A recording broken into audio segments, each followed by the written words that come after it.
Episode 21. Connections. Introducing Alex Outlaw on the BTS Creative Academy podcast. With me, your host, Martin Colton. How are you? I'm really well, thank you. Lots of things going on in my life at the moment, creative and otherwise. So Okay. been a bit of a journey the last kind of 6 months, but it's all good. Okay. Yeah. Tell me about that journey. So back in sort of February time, I realised I'd kind of lost myself a little bit, and I started to turn to exercise, which I've literally never done in my whole life. Really? Okay. Yeah, I've always been a bit allergic of exercise, and I just decided that I wasn't feeling very me, and I needed to do something and change how I was feeling about myself. And I did. So I started just exercising and walking first of all, Mm-hmm. and then putting some strength training and some Pilates and stuff like that, which is all obviously good for the Good for the body and the for mind. body, mind, and Yes. voice. So that's Right, with okay. all the stability around your core. Mm-hmm. That's all really important, and obviously that's a lot of what I do is singing. Yes. Yeah. As well as my artwork. So, yeah. Okay. Yeah. Yeah, I find exercise I have an in and out relationship with Mhm. exercise, and for exactly the same reason that Yeah. I find it helps my mind as well as my body. Yeah. And yeah, over this last year, I've also thrown myself into exercise, Yeah. and found it to have been a great help. Mhm. And I'm on a pace now where I'm trying to push that a bit further. Yeah. So that I stick with it this time, because Mhm. that's the hard thing, isn't it? To It stick with really it. is. Yeah, that's the thing. I've had to find sort of the place in the day for it. So I get up first thing in the morning at 6 every morning and Wow. do it then. That wasn't easy. That's been the No. hardest bit actually, is getting up at 6 to do the exercise. And then Mhm. once I'm up, I just think, I listen to my body and I'm like, right, what do you fancy doing today? Kind of talk to myself a little bit. Yes. 'Cause Yeah. it's Yeah. a bit Okay. crazy. Yeah. What do you fancy doing today? And sometimes it's Pilates, sometimes it's like a really long walk or a short walk or whatever I want to do. Yeah. And that's been I've restructured my life in the last 6 months from literally just walking and thinking and being by myself, Right. because again, I'd never really done that. I was always such a busy person. Mhm. I always try and fill my life as much as possible. Like today has been absolutely crazy. Okay. And this is my relaxing time at the end of the day, which is nice. Okay. But yeah, I always try and fill my life. So I think having that space at the beginning of the day, just to think, like just to set up what you want to do, your intentions for the day. That's all really important to get my Yeah. mind in the right space. How do you start that then with that self talk? I'm assuming it's a positive self talk. Yeah. So I've got I hate the word mantra. No. That's cool. Something like that. And I Mhm. always start with I'm sorry. So I apologize to myself for anything that I need to forgive myself for. And then I forgive you. Okay. And then thank you. And then I love you. So they're my 4 things that I say to myself. So I'm sorry, I forgive you, thank you, and That's beautiful. Yeah. That's like there I couldn't think I really. nicked it from someone. Yeah. Did you see it on Instagram on a? I don't know where I got it from, but it just kind of appeared one day, and I started using it, and I was.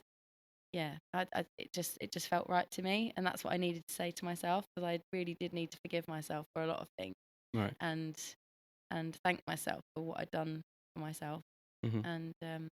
and love myself. And I know it sounds really odd, and you think, It's like, not at yeah, all. I know You shouldn't put yourself down for it, because it's it's not an ego thing. no. I've No. never, I always, people always say, oh, you should love yourself first, Mhm. and I never really got it until now, because if you do genuinely love yourself, then other people can come to you and you can genuinely help them and be there for them. And I couldn't do that before. I wasn't the person that could do that. I thought I was. I really thought I was. I thought I was the person that people go to and I would help them, but I wasn't. I wasn't doing it as I should have been. And now No. I feel like I can, which is really So it exciting. took a moment of self recognition.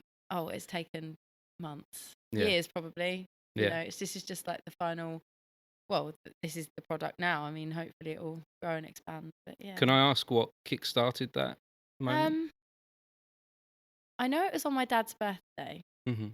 I don't know why it was on my dad's birthday, but it was. It was 20th of February. Okay. Oh, And so there's a specific date there's a where. specific date where I just went, right, this needs to change. Mhm. Something needs to, you need to change. You need to be better for yourself, Yes, not for yeah. anyone else, for yourself. And Mhm. yeah, it was that date. I think a lot of my dad, he's amazing. He's my hero. My mum's my hero as well. They're incredible people. That's great. And yeah, I think it just got to his birthday and I thought, yeah, I need to do something for me. Mhm. And I did. And I'm so Good. pleased I Well, did. good on you. Thank That's you. that sounds like this year has been an amazing journey for you, an amazing turning point. It has. And I'd always I'd always really struggled with a lot of self-doubt around my singing, especially, even though I've done it since I was, well, young, but properly since I was 16. Mhm. But I've never really thought that I was particularly any good, even though I taught it as well. Yeah. I had a lot of self-doubt. And then, and especially recording myself and actually putting myself out there, that was so alien to Yeah, me. And I've checked out some of your Instagram stuff, and that's a brave thing to do, is oh, it was so to put scary. yourself out there, isn't Yeah, it? yeah, To, people. I think a lot of people look at the stuff you can do on Instagram as an artist and think, oh, you're doing that because you've got an ego, because you just want to show off, yeah, perhaps. yeah. But it's something. I think it's something different, isn't it? For me, it was. Hmm. For me, it was quite cathartic in Mm. terms of I've always had quite low self-esteem and Okay. not, like I said, not thought very much of um, myself as a performer. And I think just by being brave and putting myself out there and getting some really amazing feedback from people, but which was important to me, but actually looking at myself and thinking, do you know what? You're all right. And accepting that and Hmm. thinking, this is what you can do and this is good enough. And if if it's good enough for me, I'm going to put it out there and see if it's good enough for anyone else. And everyone's been so positive and so sweet about it, and Hmm. I'm really really grateful for that. Yeah, and Um, it takes a little bit of time to build anything up on social media, yeah, if that's part of what you want to do, yeah, or it can be part of your creative journey, hmm, sharing it with the world. yeah, Why should you keep your creative talents just to yourself? yeah. You I know. think that's another thing. There were so many people that enjoyed what I did, and I thought, you're stopping people from enjoying that, even if it's just my family and my friends. I don't Hmm. mind. Like, if one person enjoys what I do, that's really lovely, and I will thank them for that and move on. That's great. Yeah. So tell me where this singing career, this singing life started Oh for you. gosh. Okay, so I used to sing in the choir, school, Hmm. at church, and then um And how was left. that? Oh, I loved it. I Hmm. love singing with other people. That's my joy. Hmm. Um, Harmonies and just listening to other people when they sing. That is my joy. Um, so I do that as often as I can. It's not very well. If I do my musical theatre shows, it is. Yes. That's Yeah. great. I love that. Um, yeah, but in terms of, so I did that in with the choir, and then when I was 16, I said to my mum, "Please, can I have singing lessons?" And she said, "Yeah, if you want to." I was a bit taken aback because I'm not someone that sings in the shower or sings around the house or just, I'm not someone that does that. I've never have been. Hmm. Don't know why. It's not something I avoid. It's just not something that comes naturally to me or that I want to do. Are you saying you're not necessarily like an extrovert? Absolutely No. not. Oh my goodness, no. I'm And again, that's something everyone assumes, isn't it? yeah, With artists, singers, actors, yeah. that we're all Mhm. extroverts, that we all just want to burst out into song at every Yeah. opportunity, but we tend not to actually, do No. And the thought of, this is another thing, the thought of like gigging, I'd we? never did a gig on my own in my life until May, I think. And it was because the thought of doing anything as me was so alien. I've done lots of musical theatre, so I'm somebody else, I'm Julie Jordan in Carousel, or I'm Hope Harcourt in Anything Goes, or I'm, I don't know, Laurie in Oklahoma. That's fine. When I put on a costume and I put on a wig and I put on my face and I'm somebody else. But when I'm me Mm. and I'm really vulnerable on that stage on my own, It's really hard. Yeah. And I found that really difficult. But now I'm loving it. I'm really enjoying it. I completely get that as well, with like you're saying about the musical theatre thing being slightly different. Yeah. Where that I've done acting over the years, and I always see myself as a different person Mhm. almost when I'm acting. Yeah. So I can put on a mask Yeah. and pretend to be a different version of me, Yeah. if you like. But I have never approached singing for that reason, Really. because I know that when you sing, you're truly opening yourself up, aren't you? Yeah. It massively connects to your emotions. And again, through the teaching and the pedagogy work that I've done, I know that to be true, because you can literally have someone in a singing lesson and they will sing something and they will just burst into tears, or they'll start laughing for no reason. And I'm like, are you like, tell me what you're feeling? And they're like, I don't know why I'm doing this, but it just connects to something that's inside them. And yeah, it's quite incredible. How does that feel for you, having those moments with those people within your lessons? It was really scary at first, because You're like, oh my God, what do I do? What's happening with you? Yeah. But then the more it started happening, and the more I realised what was going on with them, or not realised, and just kind of sat with them and spoke with them. And sometimes it was something that they could pinpoint, and sometimes it wasn't. I felt honoured and privileged that I'd been there to witness that moment of release, because that's what it is. It's a moment of release that they don't even know that they need sometimes. And I've had them. I've been singing a song, and I'd needed to cry for so long, and I hadn't even realised I needed to cry, and suddenly I'm in floods of tears and I can't finish it. Luckily never on stage. Or if I have, I've just worked it into my performance. Yeah, but there's you do get to a place where there is a difference between the performance you do in front of everyone and that performance you might do with just like one other person. Yeah, exactly. Or on your own. It's always been in a rehearsal or something, Yes. where you've just got where you can be, you're vulnerable. and you've got to get past that, haven't you? You've got to get to the place where, I think, especially with my musical theatre and things, you have to get to that place where you find your version of the song first, or your version of who that character is, and then you develop it into the final character where it, blossoms and actually becomes someone else that isn't you. So I always put myself into it first, and then from that it grows. It grows. Yeah. So take me back to, so you're 16. 16. And you're asking your mum for music lessons, and she's like...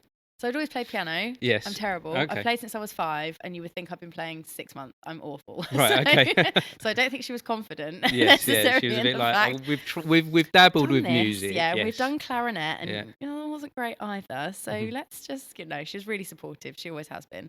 And my dad, they've both been amazing. But it just wasn't something that I'd ever really sort of asked about before or done, apart from in the choir. And she'd heard me sort of do tiny little solo lines, and I had really quiet little voice and like a little mouth. And she was like, okay, well, let's give it a go. You can have half a term. I was like, okay, I'll have half a term. And I had a new music teacher called Mr. West. Shout out to Mr. West. I'm still friends with him now. He's amazing. Really? Yeah. Wow. Richard West. Yeah, he's brilliant. He's still my friend on Facebook, and we chat, and he always supports me, like when I'm doing something. So was he like your first mentor, would you say? I'd say with my voice, absolutely. And he just said to me, he went, right, I'm not going to teach you anything else apart from opera. I'm going to teach you classically, and if you want to do anything else tough, you need to go to someone else. I was like, that's fine. That's what I want to do anyway. That's what I was interested in, because I'd always watched musicals and been into musical theatre, and I loved Mario Lanza and Maria Callas and Pavarotti and the Three Tenors and all that sort of thing. I was a bit of a weird kid. And I loved them. So I thought, well, let's give this a go. And it's a really funny story, actually. I don't know if I can swear on this. Yeah. Do you know what? Every single guest so far, this is like episode 21, and everyone asks, can I swear? And I say, yes, go for it. Okay. So it's a quote from somebody. And it was my nan. She's from the East End of London. She's a proper Cockney. And she was, bless her, she's not with us anymore. And they came to see me sing in my first concert, and I sang Caro mio ben, which is an Italian aria. And I'd been singing for about 4 or 5 months. And I didn't tell anyone about it because I was so nervous. And I told my mum like 4 days before. And the only tickets that were left, there's 4 tickets left at the back of the hall. And there was, I think, my dad, my mum, my auntie, and my nan all turned up. And I came on stage, and I had no microphone in front of me, and just my Mr. West at the piano. And apparently my nan just turned to my mum and she went, she ain't got a microphone. I'm not going to hear a fucking word she's singing. In my school hall. Oh my gosh. So that, yeah. But that was your moment. That was my moment. And then I sang and they heard every word. And obviously, I mean, he was great. He trained me so beautifully to project my voice and make a clean sound and all of that. And I've never forgotten what he's teaching, what he taught me. And yeah, it was that was the key moment where I went, I can do this. Yeah, this is going to be part of my life. Yeah, and this is who I'm meant to be. Wonderful. Yeah. So that influence of Mr. West, what are the key takeaways you take from him and spread that to your students now? I think,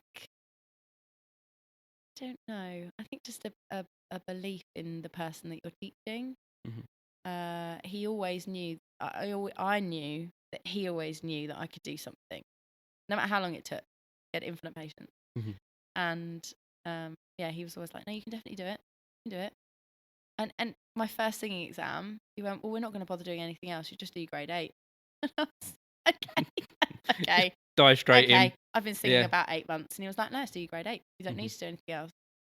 Okay, Mr. West, let's do that then. And again, his belief that I could do it spurred me on and let me do it. And it was the first merit that I'd ever got in any music exam ever. Really? Yeah, and I was so chuffed. I really think there's something in that, having just one person believe in you. Massively. Yeah. Just having one person say, you can do this. Yeah. Like, and you might not realise it at the time. You might take that at the time and be like, no, I can't.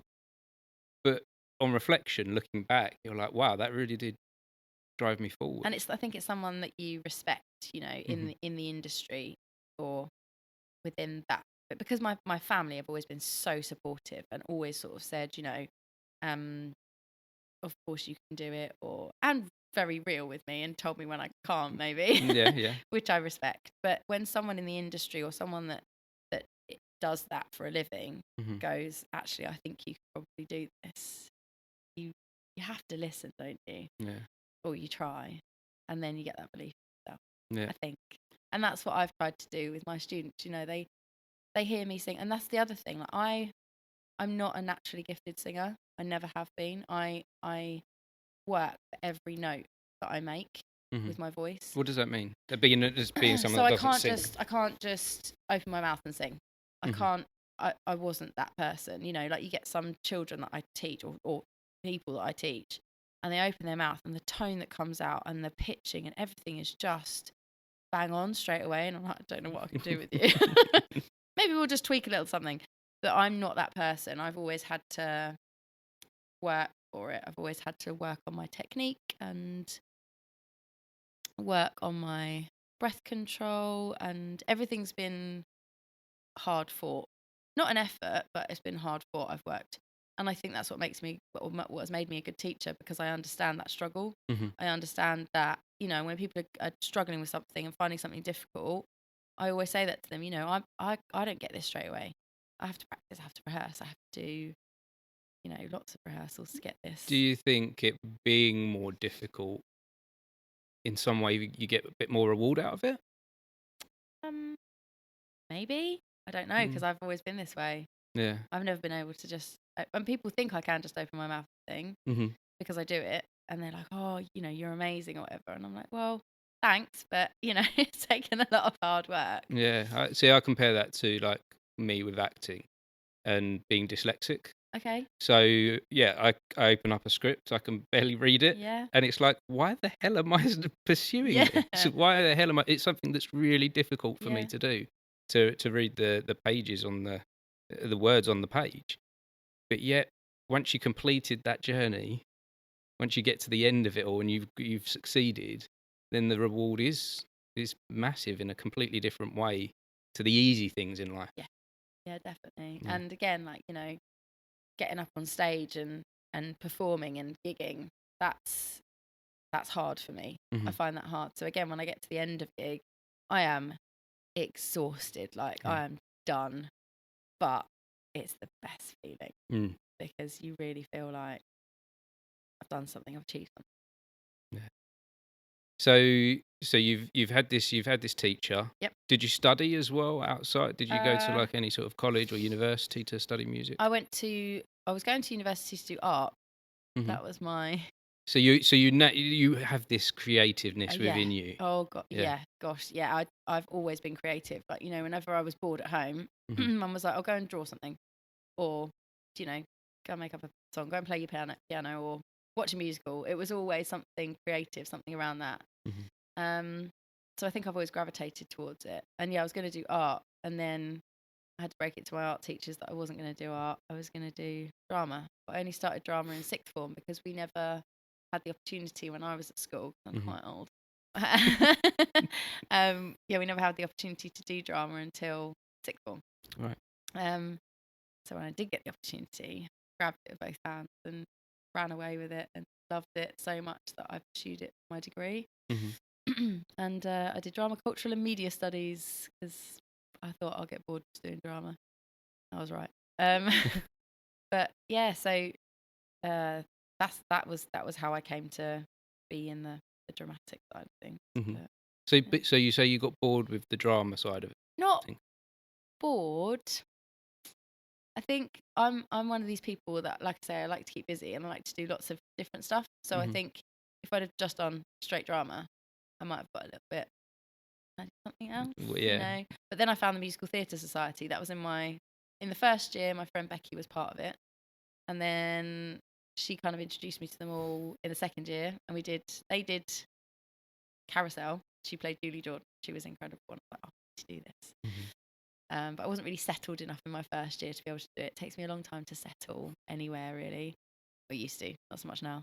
And then in my second year, we did Half a Sixpence, Hmm. which I loved, and I was one I of the think that's shop my mum's girls. favourite. I Is think. it? Yeah. I've just directed Kips, the new Half a Sixpence, as Right. well, Okay. last November. I've heard about this. It's called Kips, but people don't know what it is. What's So going on there? there's a writing duo called Styles and Drew Hmm. who have done lots of things. They did the new music for the new Mary Poppins stage show as well. Right. Um, and they wrote some new music to go alongside the old stuff. That oh, really that the old composer had written. Hmm. And yeah, they wrote some new songs like Pick Out a Simple Tune, and it's just some great stuff in there which sits beautifully alongside the old stuff. Right. And it's just a reworking of it. Hmm. So before, I think the Flashbang Wallop comes halfway through when they get married, and then there's sort of a bit of a downer towards the end Yeah. where he kind of goes into decline Hmm. and doesn't want to be married to Anne and all that sort of thing. But this finishes with Flashbang Wallop, and it's more about Chitterlow's much more of a main character in it, I think. Right. And he's got a great song called "The Joy of the Theatre," which is brilliant. It's such a fun show, fun song. It's a fun show as well. Yeah.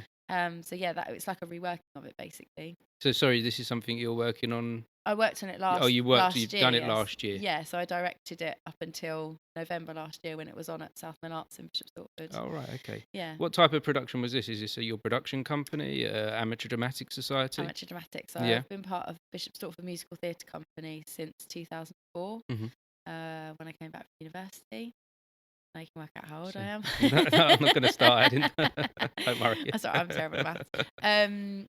Yeah, so I joined them in 2004 and did Sound of Music with them. That was my first one. Mhm. I played Liesl when I was 21, 16 going on 17. I was 21. I was in a baby face. And then, yeah, I was part of the committee and I've been chairman. Okay. And then last year, during COVID, Mm. I wasn't a member anymore because I'd given up my membership so that I could direct them. It's not something you have to do, but I felt like Right. I wanted to be, in the capacity. Mhm. Yeah, so I was working on Kips for like 3 years. Normally it's 9 months that we do it for, but yeah, it was 3 years that I'd been working on it. Was it your and COVID project? Was it it? was, yeah, very much. I started it before, and then obviously it all got shut down, and then picked it back up again. And yeah, did it last November finally. So it was a long, drawn out process, and it really took it out of me. Yeah. And now I'm part of Saffron Walden Musical Theatre Company as well. Mhm. And with them I've done Kinky Boots and Sister Act, which is brilliant. That's the second time I've done Sister Act. Right. The first time I played Sister Mary Patrick, which was hilarious. absolutely hilarious. I didn't even think I could do a funny part, and No. then And then you did that. and then I got Sister Ray Patrick. That was fun. Isn't it funny how these parts can bring another side of you out? Oh yeah, You know. yeah. I never ever thought I Mm. could do something like that, and yeah, I did. Yeah. Surprised myself. Yeah. I like doing that. Good. Yeah. So, with the amateur dramatic Yeah. stuff, what is it about that you've enjoyed over the years? People. Mm-hmm. I love having friends that are, 8 that play my little sister, or 80 play my The mum or the nan, the or widespread of ages and different and the types of people. experience as Mhm. well. Just different people's life experiences, and there's so many people from so many different walks of life that are all brought together from this one love, Mhm. and it's a passion. It Yeah. is. You have to love it And you become like a family, don't you? massively. Afterwards, after every like the, I don't know about you, but I don't think I've ever been involved with a show where you haven't created a bond at the end. Yeah, That's almost, and with some individuals, you become unbreakable, don't you? You create absolutely. some friendships and. All my all my closest friends that I Mhm. um have all been part of my creative life, and all come from my musical theatre society or my musical theatre connections. Mhm. Um, got one friend I've had since I was 3, so she Right. doesn't count. But she's very musical, and she loves musicals, and she's into musical theatre. Mhm. Um, and yeah, we go and see shows together, and so everyone that I'm really close to has that love and that bond with that side of me. Mhm. And it's because it's so important, it's so massive. And again, during COVID, I lost that.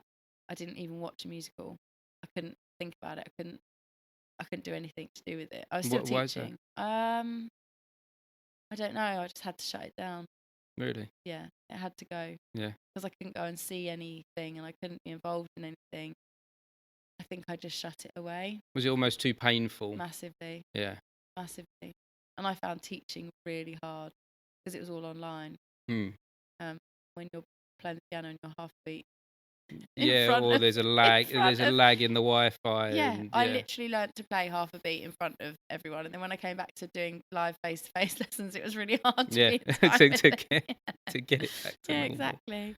But So, yeah, so did you ever? So you've done the amateur dramatic stuff. You ever pursued this in any kind of professional capacity? absolutely not. You haven't at No, all. Why? no. Why is that? Um, let me have Of to it, I'll course, tell yeah. you. The aircon's It on, so it is dries you out a bit, doesn't it? that on my interviewing a singer with a sore throat. It's great. I'm not going to get you to sing that Good. So, one. Excuse what was your professional capacity. oh Have yeah. you ever? Yeah. So you've. So everyone always says to Mhm. me, "Why aren't you in the West End? Mhm. You're good enough. You could do it." And in my mind, I'm not. I go and see these people, and I'm like, "That's West End. This is not West End." And I think if you think like that, you're never going to make it because it's so competitive. I'm not a competitive person. I never Right. have been, not within sports or anything. I Mhm. was the really annoying cousin sister who didn't care about winning, but normally did. Right. Okay. Yeah. I'd be Yeah. the one that won the games, and I'd be like, "Oh, that's nice." And everyone Mm. else, "For God's sake, why didn't I win?" I'm like, "Oh," and then when I didn't win, I was like, "Oh, okay, that's fine. Let's just do something else." Mm. Yeah, so I've never really been competitive. It still winds my friends up now. Did an escape room with my with my cousin and my mate the other day, and they were like, "Right, we know you're not competitive, but You've got you've to got you've to got to try. try now. You've got to do this." And I was really trying hard. Really difficult one. Mm. Yeah. So I Did you think win? we did. We got out with You 8 got, minutes. well, you clearly got out 8 because minutes. you're Yeah. here. You know. Yeah, I didn't get kidnapped because Yeah. apparently that was what was going to happen. Oh, is that how it ends? Yeah. I've never been in an escape room, so. I've literally it's the first one I've ever done. Right. Okay. And it's so like that is my fun place. Like Mm. puzzles, escape it, like anything like Yeah. that. It's just really where I love. Yeah, I knew I'd love it, and I Is did. there an element of like role play with it as well? Yeah, you do. Yeah, so Yeah. I think my acting side of things. Yeah, Kind your of, performer kicked in. yeah, Yeah. it sort of feels that side of me as well. Because yeah, you're in a story, Mhm. so you're, and again, I feel really comfortable within that. I feel comfortable within a story, and I think that's because sometimes it takes me out of, well, it does take you out of reality, doesn't it? And I always said my rehearsal times during the week at musical theatre company have always been so important to me because I get to not be me Mhm. for those 2.5 hours. a Monday and a Wednesday, sometimes a Sunday. Lucky. So yeah, I get to not be me. What is not being you? I think just escaping from life a little bit. I think sometimes you need to, don't you? I think that goes back to the whole thing of I've never, like now I am the most me I've ever been in my life. Wow. And I'm so excited by like this opportunity. Yeah, When this opportunities come up, don't they? When you honestly, when you open yourself up to it. that's it. And the people that have been drawn into my life from me just going, okay, well, let's see what happens, has been incredible, really incredible. I've met some wonderful people and had the most amazing experiences just because I've gone, yes, okay, I'll do it. And I've never had the courage to do that before. Yeah, no, it's funny because a similar thing for me, and with this and being open to talking and chatting with new people that I don't necessarily know, and exploring other people's creative lives, and yeah, just having that moment of not actually forcing it either, Yeah, of just allowing things to happen and yeah, just trusting the process. that's it. And Yeah. you know, sort of coming here today, Mm-hmm. I was really chilled out, which I shouldn't be. Like the old me would not have been. I'd have been like, right, I need to prepare. I need to think about what I'm talking about. I need to have some things ready. And I just didn't. I just came and I thought, just talk, just be relaxed and Just be you. just be me. And because I trust who I am now, I really felt like I could do that. It takes a lot to get to that though, doesn't it? To Massive go. amount. I think I'm going to say my age now. Yeah. I think hitting 40. Yeah, so that's I me next went, year. oh, okay. So I'm already yeah. So I feel like I've had my midlife crisis. As, Yeah, I you know, haven't. Well, I have. you don't feel what you I'm don't there feel now. like this is the other This side is of the it. turning point. This is the turning point. Yeah. For you. I think right now I am in the pivotal stage, and this is why I'm so excited because it could go anywhere. I can go anywhere. I can do anything. I feel the most free I've ever been. Life's open for you now. Life is completely open, and like I said, the opportunities are just flooding in, and I'm so excited. And that starts with accepting who you are. Accepting yourself for exactly who you are. And if you want to change yourself after you've accepted yourself, then do it, but do it for the right reasons. Do it for you. Don't do it for anyone else, because I'd always done it for other people. Yeah. And I couldn't do that. I had to do it for me. As soon as I started doing things for me, like genuinely for me. It's not selfish. No. Is it? It's not. No, and it doesn't feel selfish. It doesn't feel like I'm doing it for my ego. Yeah. It feels like I'm doing it because I have to. As in, you've only got one chance. You've only got one life. You're the only person that you can genuinely rely on to be there forever. And you've got to look after yourself, and you've got to put yourself first. You have to. Can't live any other way. I can't. And I don't think that's selfish. I think it's no common sense. I suppose. Yeah, and that is funny. That common sense does take a long time to realise. Yeah. It takes till 40. Yeah. It does take time, doesn't it? Yeah. It does take And time I thought I was so grown up, you know, when I was 25. Well, I thought I was grown up when I was 30. 12. You know? Yeah, I You did. Yeah. Yeah, I was always the kid that gravitated towards the adults. I never wanted to play with the other kids. It was always, oh, go and chat to me auntie, or I'll go and find this person or that person that's older and chat to them. Yeah, strange, isn't it? But I always have been like that. So you've had this. Would you say, I don't want to put it like this, but would you say would you say your creative life has kind of been like a hobby? Yeah. Or would you say it's been more than a hobby? I think I've held it as a hobby. I think I haven't allowed it to be any more than a hobby, because I haven't felt worthy of it being anything more than a hobby. And now I'm starting to realise that actually I can. And maybe it's who you are. Yeah. Oh, it definitely is who I am. It's a massive part of who I am. And again, I squashed it for so long. I squashed so many things about myself for so long. And they've all just come bubbling back to the surface. And so many people have said, you're back to who you were. I met a friend for dinner, my friend James, who I've known since 2004 when we met at Sound of Music. So again, one of my closest friends. Known him for nearly 20 years. And I saw him for dinner the other night. And he was like, I'd forgotten how, I don't think he used the word vivacious, but that's why I've forgotten how bright and how alive you were when I first met you. He said, and that had gone, and now it's back, and I'd forgotten. And I was like, that's probably the biggest compliment anyone can pay me, is that I'm back to who I should be. So are you open to talking about any of the things along the way that stopped you being who you should be? I think I just lost myself. I lost who I was. I don't know why exactly. I got caught up in what I should have done. What people's expectations of me were. I was always doing things for other people. I've always been the person that other people wanted me to be. Why? Because it was what is expected of me. There's always been an expectation on me to be a certain way or to be a certain person, and I've let that go. So, I mean, my tattoos are something that I've got. That's my self-expression. I love my tattoos. I've got quite a lot of tattoos. Yeah, tell me about your tattoos. So, I'm sorry, my mum hates tattoos. And she still won't talk to me about them. Right, okay. So, and I got my first tattoo when I was 21, and I loved it so much. It was my favourite thing about me, because it was mine. I designed it. I had it done. Felt massively rebellious. I wasn't a rebellious kid at all. It was the first rebellious thing I'd ever done. So it's the first time you got to truly be you in a way? I think so, yeah. I think it's the first time I'd gone, this is me. I'm going to do it. I still hid it. I remember when she saw it. I was leaning over at my friend Rachel, that I've known since I was 3. She was there at the time. She always laughs about this as well.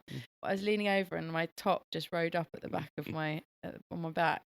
And my mum went, what is that? I was like, oh no. Tell me that's not real. I was like, yeah, that's real.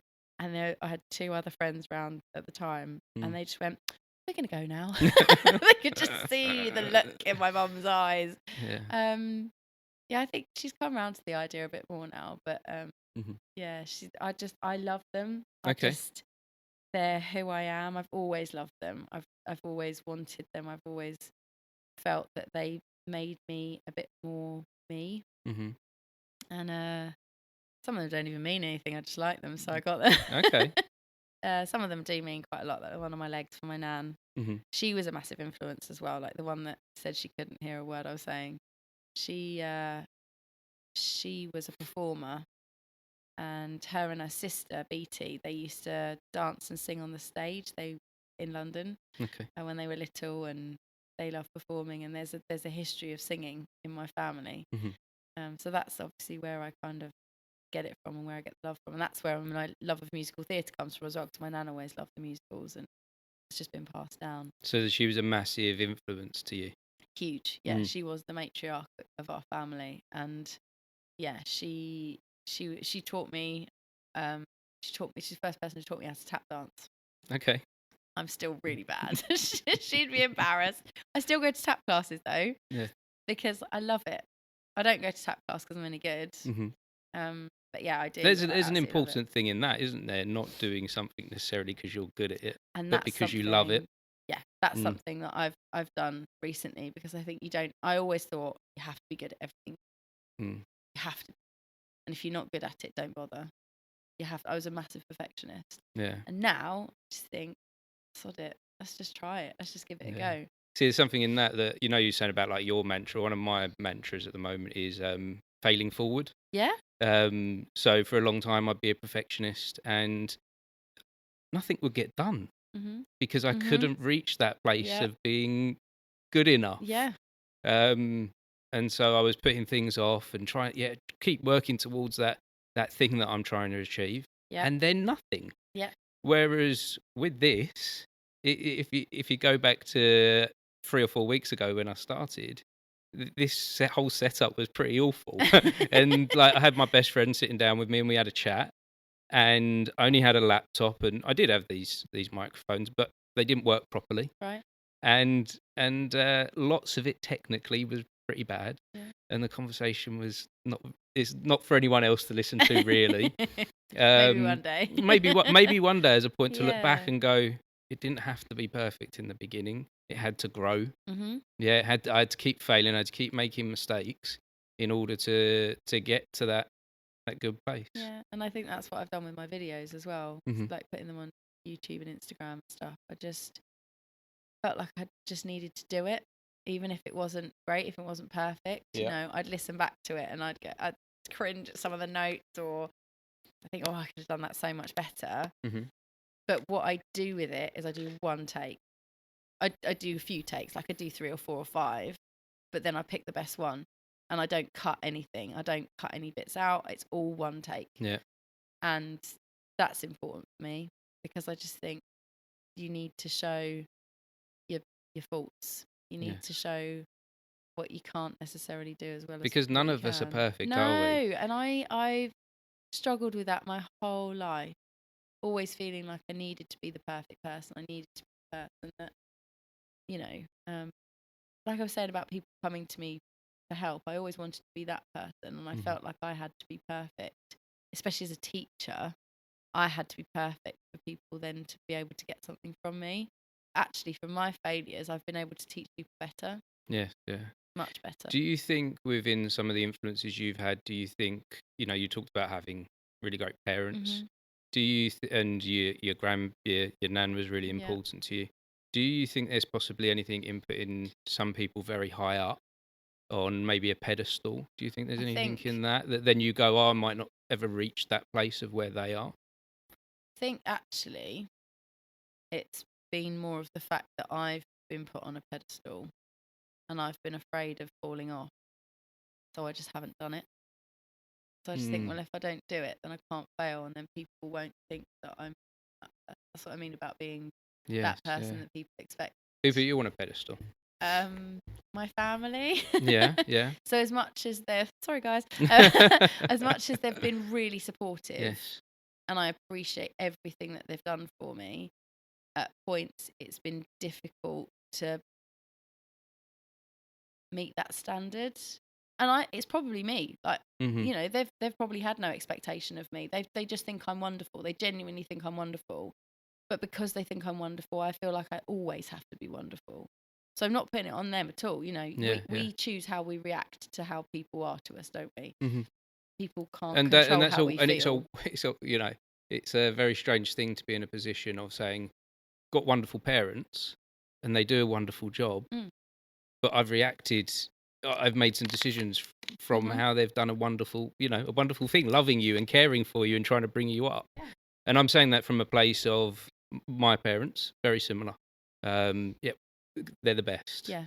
And they have always tried to raise me up and tell me I'm going to be the best at whatever I do. Same. Yeah. And then, yeah, like I'm having a realization moment now of like, yeah, Oh, I'm pleased. maybe that's where my procrastination comes from. Yeah. Where my holding back for perfection, because I'm like, can't live up to what they're telling me I Yeah. can.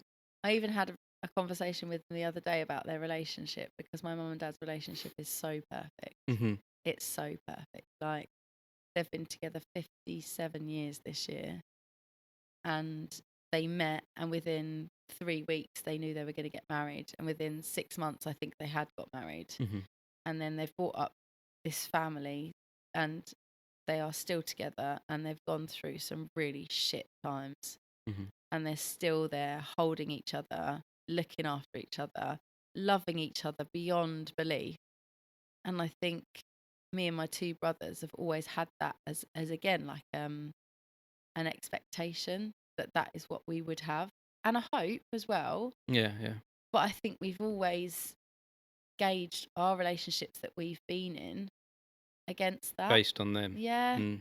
And I had this Because we don't see relationships like that so much now. no, With that commitment and that love and no. togetherness, it seems to be becoming a thing that happens less and less. And don't get me wrong, Mm-hmm. I wouldn't say no to it. Yeah, It would be it would be the dream, wouldn't it? But I think I've probably stopped myself going into relationships, or maybe ended relationships because they didn't look like that or didn't feel like that, or I felt like, I mean, and is that wrong? Is that wrong? Should I be to have striving? standards? Yeah, well, Yeah. yeah, I suppose it's standards, but is it, expectations beyond my reach? I don't know. I don't know. But Because there's it's lots of different elements to it. Is it yeah, like there is, relationships are never as simple as I just want the same as my mum and dad. no. Like that. I mean, my You brother know. have had that conversation. You know, we always idolize them and look at their relationship, and we've me and my oldest brother have had this conversation, and we said we may never have this, and it's okay. It's okay if our relationships look different to mum and dad's. It is okay, because they never have a crossword. They just don't. They don't argue. They don't fight, and that's something that, again, I found really difficult in my relationships. If we have words, or if we are cross at each other or mad at each other, that means, oh my goodness, like, it can end the relationship, because that's not what people do. But actually, it is what people do, and that's how you sometimes work through things. But that's taken me a long time to understand that as well. To get to that place, Yeah. definitely. Yeah, it is definitely a funny thing, like looking at the people around you and trying to emulate what they have. Yeah. But yeah, I'd say I think the biggest thing is we're in different times. Yes, Maybe definitely. the world has changed. People are a lot more, I think, fearful with like relationships Yeah. and things these days And I than think, perhaps they used to be. yeah, I think there's just, maybe with sort of social media and things, there's just a lot more on offer. Yeah, Do you know what I mean? Like, yeah. there's a lot more avenues to go down. And also, the stereotypical dad, mum, kids relationship and family structure, that's not normal, and not normal anymore. It shouldn't be normal. There's so many other iterations of family now that actually I think everyone's a lot more accepting of that, which, again, as it should be. So I think to hold that standard as something that you expect to have is not realistic. Maybe. Yeah, and like you're saying about a bit things being on offer, and the landscape's just very different. Yeah. For me, I was married, and in a relationship for 16 years, and then exploring and finding out like Bumble and Twitter, and you're like, what the hell What is is this? this? What the hell is Yeah. going on here? Yeah. Like, this didn't Yeah, exist 16 years I ago. know. Like, you weren't judged on a photo No. 16 years ago. One photo and what your text chat was like. Yeah. Yeah. Like, that's a whole different. It's not even a game, is it? No. It's horrible. It is really Yeah. horrible. Yeah. Yeah. So I was in a relationship for 12 years, and just sort of navigating that landscape myself. So, but I've refused to go. I mean, I'm not ready at the moment, but I've refused to go on any sort of dating apps at all. I won't. Yeah. It's not me. I don't judge anyone that does. But again, I'm very fortunate. I hear that more and more of people saying that. I think people are becoming wise to it. Yeah. That it's false. That it's not working for anyone. No. That it's not. That's not No. the. It does work for a few people. I've got friends that met their partners, and they are so happy on Tinder or Plenty of Fish or Match or whatever, and that's amazing. And that's why I don't judge. I don't judge anyway. That's one thing that I take very seriously. I don't judge people. I accept people for who they are, and you do you, I'll do me. And if we align, we can work together. If we don't, then let's just go our separate ways. Yeah. So I don't judge anyone for doing it, but I know for me it just wouldn't work, because I'm a very tactile person, and I need to get to know people through chatting and seeing them face to face, and I can't just judge rather someone than on a picture. I can't. I wouldn't be able to do it. What your text messages are Exactly. like. Yeah. I wouldn't be able to do it. So no, it's not for me. No.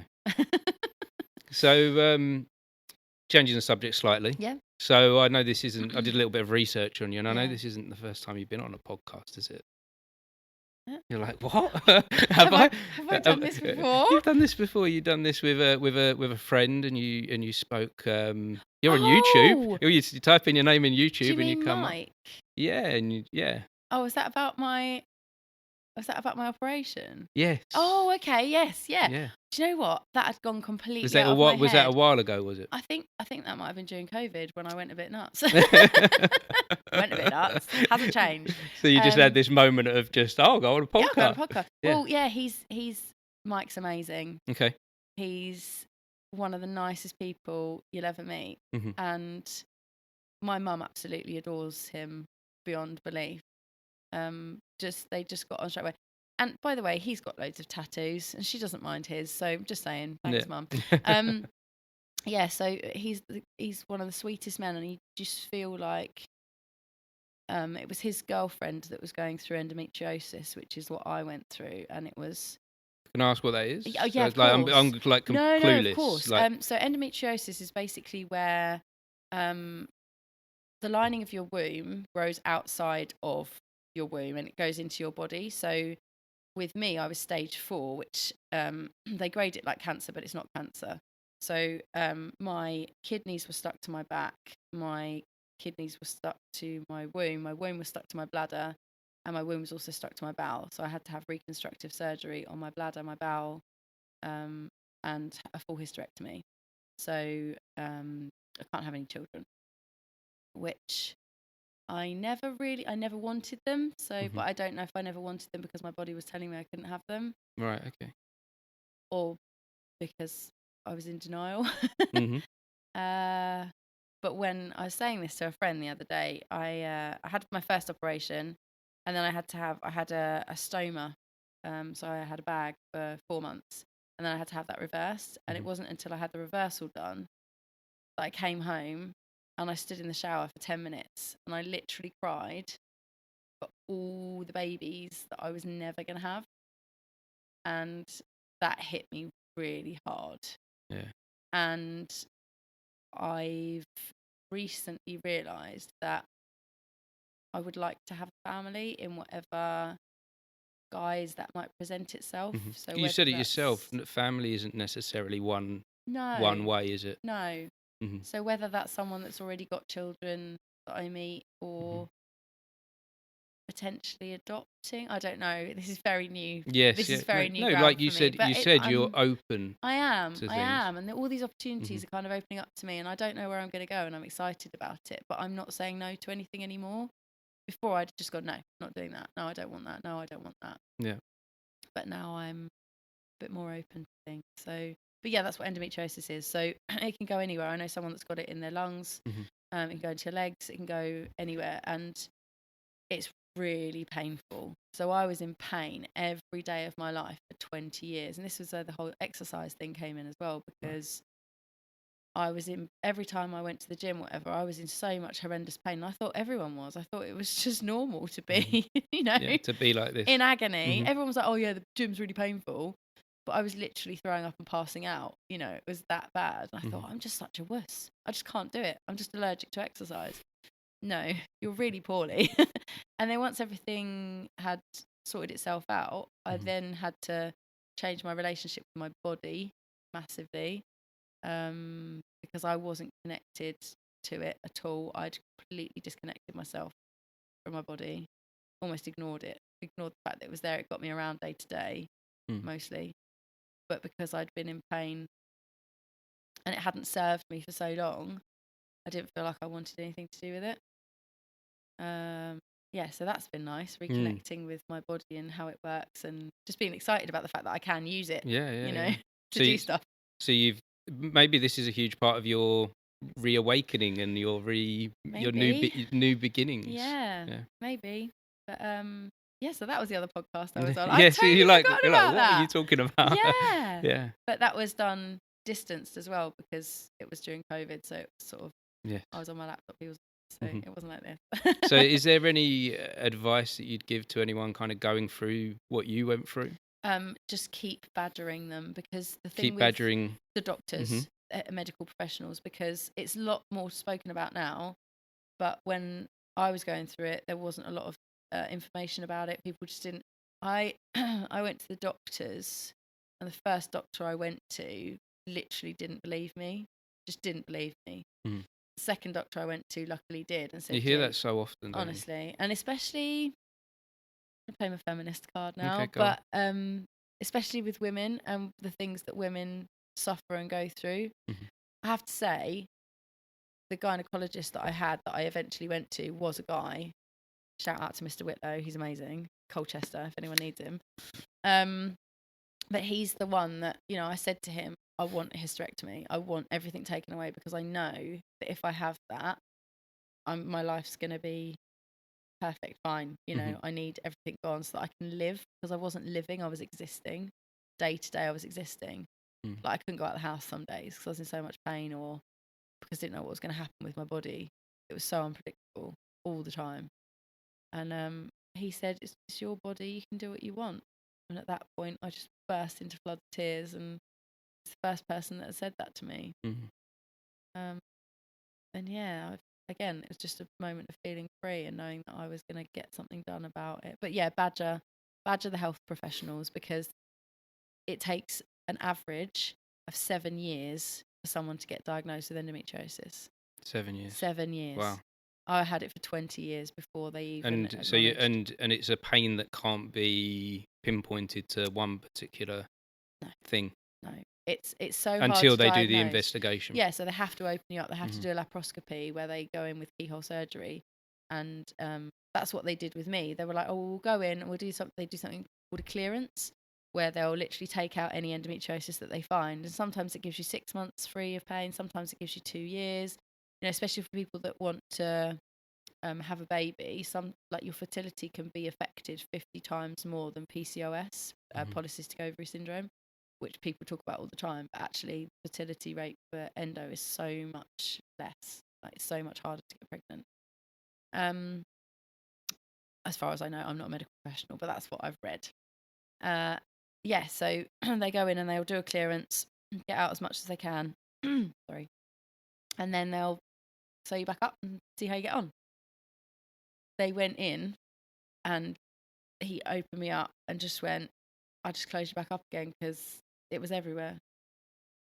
It was absolutely everywhere. And I was like, great. So what can we do about that? He was like, well, you'll have to have everything taken away or cleared in a much more extended surgery than I could have done today. So my final surgery with everything was 5.5 hours. I had everything sorted out. How does that feel looking back on that time? I definitely had PTSD afterwards. Didn't even, without a doubt. And I don't say that lightly at all. I was broken for a long time afterwards. And maybe that's the part of me where I'd lost myself a little bit because of that disconnection with my body, that disconnection with who I was. Again, I'd been in pain for so long. I'd then had this freedom and I didn't really know what to do with it. Right. So yeah, lost. Yeah.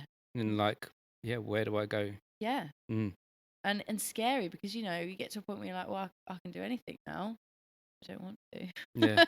Yeah.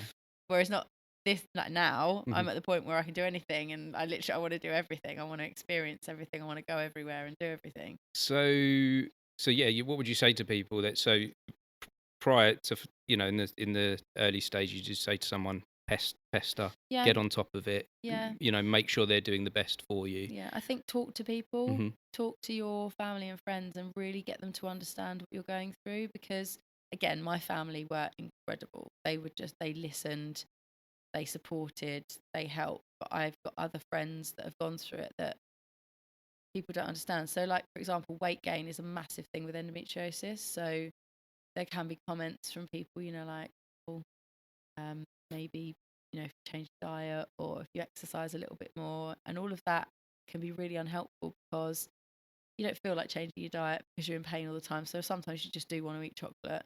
Plus the fact that even if you stop eating crap and exercise, you will still stay the same size because the endo is literally causing it, and it's bloating and all that sort of stuff. So I think talk to people and talk to a professional as well. Talk to someone like me who's gone through it. My experience will be totally different to anyone else's. That's the other thing. endo shows up in so many different ways in so many different people, and there's not one person that's the same as somebody else. Mhm. So one person might have loads of pain. One person, another friend of mine, had no pain at all until a cyst burst, and she was in agony. And then they realised, I think she was stage 2, nearly stage 3. She didn't even know she had it. Yeah. So everyone's experience of it is different, which again is why it's so difficult to diagnose. It's not that they're not trying to diagnose it, it's just so hard to do. So talk to medical professionals, talk to professionals that can help you, maybe counselling, therapy, whatever works for you, or friends and family, Just talk to as many people as possible, because I think the stigma around it has gone now as well. Like, lots of more people were finding out what it's about. My partner that I was with at the time didn't realise how bad it was until he listened to a Radio 2 interview on it. Mm-hmm. And he literally came home to me and he went, "I'm so sorry, I didn't actually realise what you were going through." Yeah. I So was this like, is why it's important to talk and to oh, have those so conversations, isn't it? powerful. Yeah, really important. What I want to know more about is that time afterwards of you being lost and then coming out of being lost. Okay. It's difficult for me to articulate at the moment because I think I'm still coming out of it. Mm-hmm. All I can say is, I shut so many parts of myself down, probably because I felt like I was almost ashamed of them, or didn't feel like they were acceptable to society or other people. Mm-hmm. And just by slowly opening myself out and just thinking, I don't actually care what other people think of me, and I genuinely don't now. Mm-hmm. And not in a Not in a dickish selfish way. way. Yeah, No, yeah. it's I genuinely don't care what people think of me. I Mm-hmm. am me. This is who I am. And if you like me, wonderful, brilliant, let's be friends. If you don't like me, then move on. Find someone you do like, because I don't want to be that person in your life that pisses you off or makes you mad. That's not who I am. Mm-hmm. So let's just move on and go our separate ways. Yeah. So it takes me back to that mantra that you spoke about at the beginning as well. That being kind to yourself. Yeah. Starting the day being kind to yourself. And it is a kindness. Mm. I was always so kind to other people. Why should you not be kind to yourself, right? Exactly. You deserve it as much as anyone else, more than anyone else, with yourself. And then once you realise that, and once you actually get that and go with it and believe it, that's the difficult bit. That's the difficult bit. Believing that you deserve it. Mm-hmm. Believing that You deserve what? That you deserve love. Mm-hmm. That you deserve to love yourself, and you deserve to be loved. I think that's the key. Yeah. Yeah. Nice. That's the important bit. Yeah. Tell me, on that note, tell me a bit about your calligraphy. Yes. So because this comes from you, the artist in you. Yeah. So again, it was a lockdown project. Oh, okay. So I hadn't really thought about it prior to that, but my auntie, when I was about 8, she bought me, those italic pens you used to get in W.H. Smith's. Yeah. She bought me some of those and showed me how to do Gothic calligraphy, and I'd done that and forgotten about it. And then in lockdown, I saw someone doing what I now know as pointed nib calligraphy, and I just fell in love. I was like, oh, I really want to be able to do that. And you literally dip your nib in the ink and write with it like proper old school, or use watercolor, or there's so many different things you can do with it. And I just started. Just got a beginner kit, got a course online, and just started doing it in my dining room at home. Sat there for hours. That's the other thing. I get super focused, like hyper focused. As soon as I sit down and do something, I can lose 5 hours and not even realise. Yes, yeah. And I'll be sat there, and jigsaw puzzles are the worst. So I'll sit down and do a jigsaw puzzle. And that's your day taken up. And I'll think, I really need to go to the loo. What's you do? You've been there 3 hours, Or I'm really thirsty. Yeah, of course you are. You haven't had a tea for 3 hours or whatever. But yeah, my calligraphy. So I started doing that, and then I just started posting stuff again because I thought, everyone was posting stuff, weren't they? Mostly banana bread and things that they were doing. But yeah, I started posting my Banana calligraphy. bread. Banana Yeah, bread. yes, definitely banana bread. I did that too. Yes, yeah. That and coffee and walnut cake. But yeah, so I started doing my calligraphy and posting that. And again, people were saying, "Oh, that's really good." And I was like, "Actually, it's not bad." hmm And then I thought, well, if people like it, maybe people will buy it, and I need some Okay. money because I'm skint. Yeah, yeah. So I thought, right, well, I'll start making some stuff. hmm And I started making some stuff, and people started buying it. And I was like, "Oh, this is good." So then I treated myself to an iPad and an Apple Pencil and started doing electronic stuff and posting that. And then I found this amazing company called the Modern Calligraphy Company, who I actually now work for. Okay.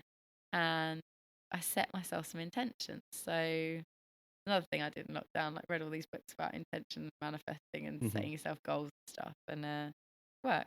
Yeah. So I was like, right, I want to work for this company. Eventually, I want to work for them, and they do live events. So you go to Joe Malone, Molton Brown. I've done Dior, Givenchy, loads of different places. That's not for them, but I have done them.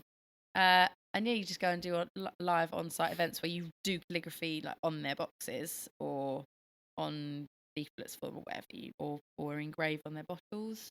Okay. So So that's tell the me more stage I've more got. about these live events. What So type of events are I turn up, and it's normally for Father's Day, Mother's Day, Christmas, Valentine's Day, that sort of thing. they? hmm And people can just come to the counter and they say, "Oh, would you like some personalisation on that?" And we might write "Happy Christmas, Mary," or um, "Merry Christmas, Dave," or whatever, or "Happy Father's Day" on them. But it has to be specific, so we have to. I don't know your secrets now.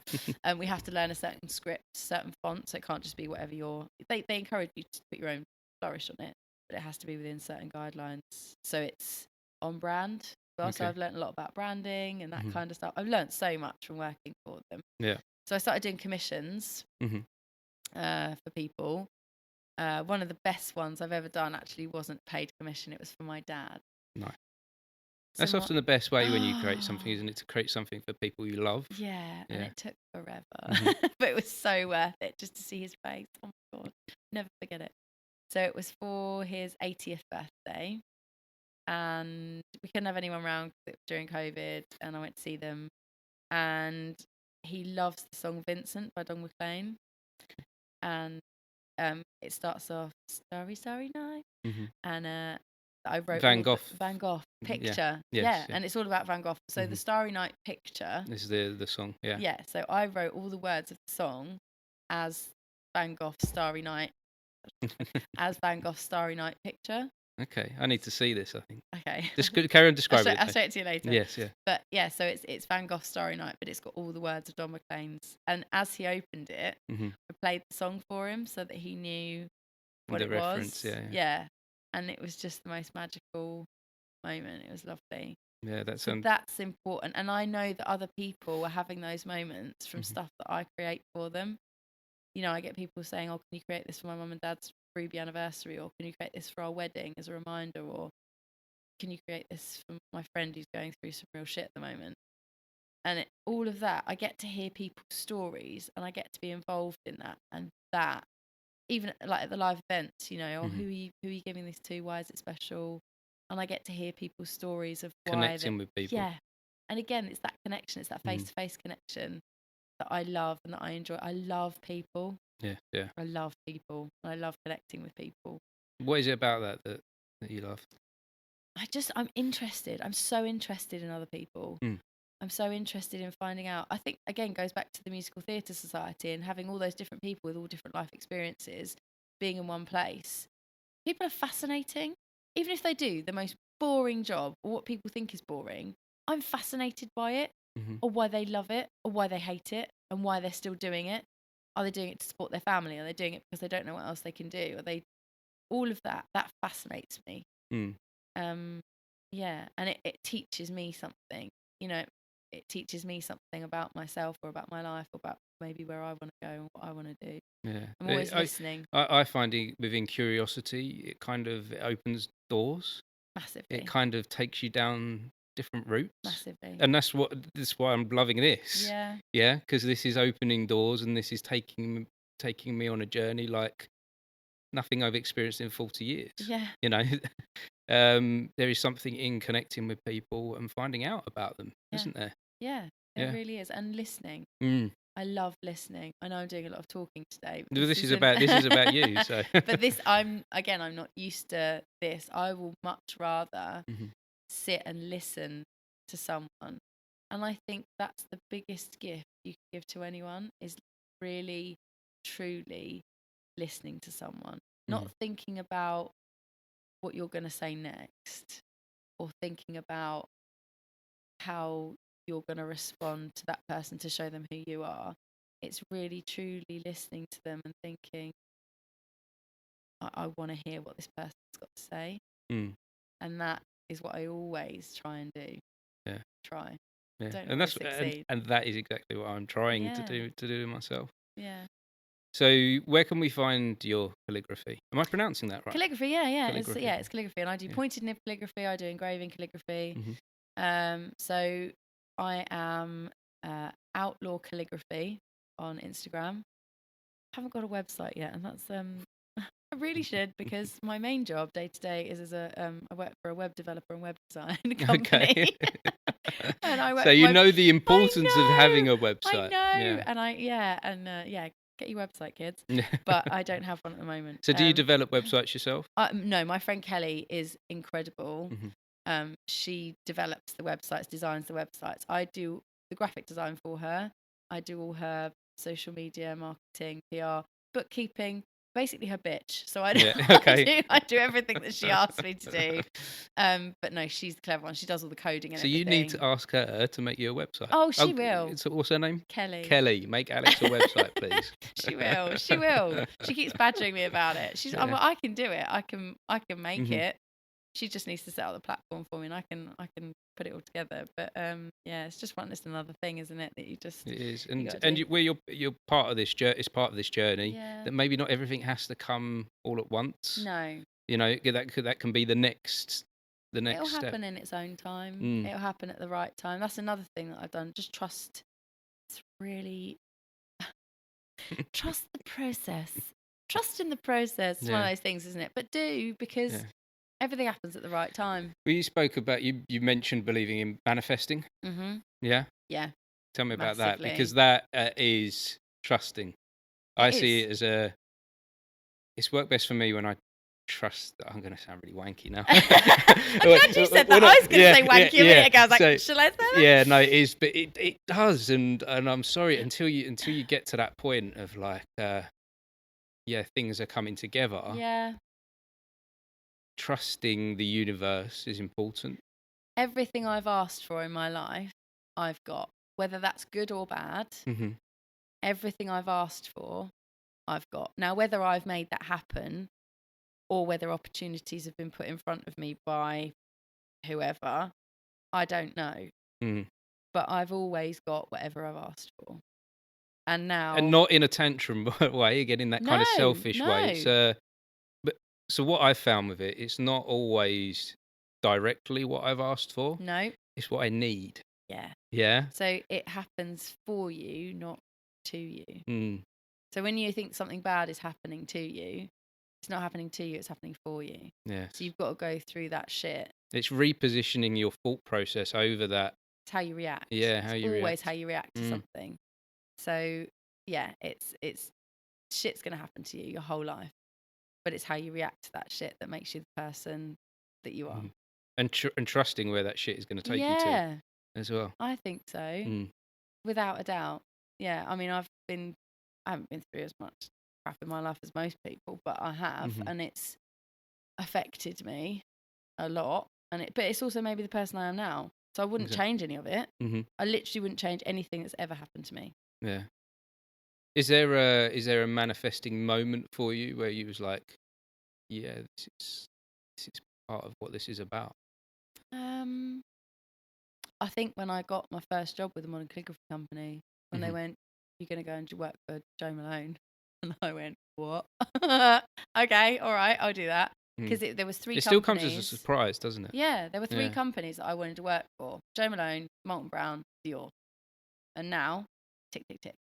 And now those people are actually asking for me to come back by name. And that's nuts. like, to me, that's nuts. Yeah. So yeah, that's amazing. And just getting, I got headhunted to go and work for some of these places, and again, I never thought that would happen. Like, there's so many people that I think are so much better at calligraphy than me, but I guess I've got because of my drama and because of the acting side of things, the thing that I can do is talk to people and interact with people.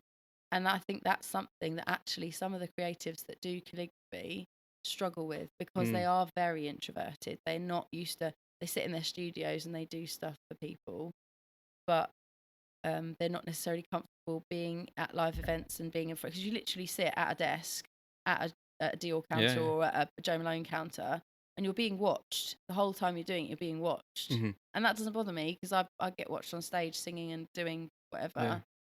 It takes something to build up those skills, doesn't it? Yeah, And it doesn't necessarily just come naturally to a lot of people.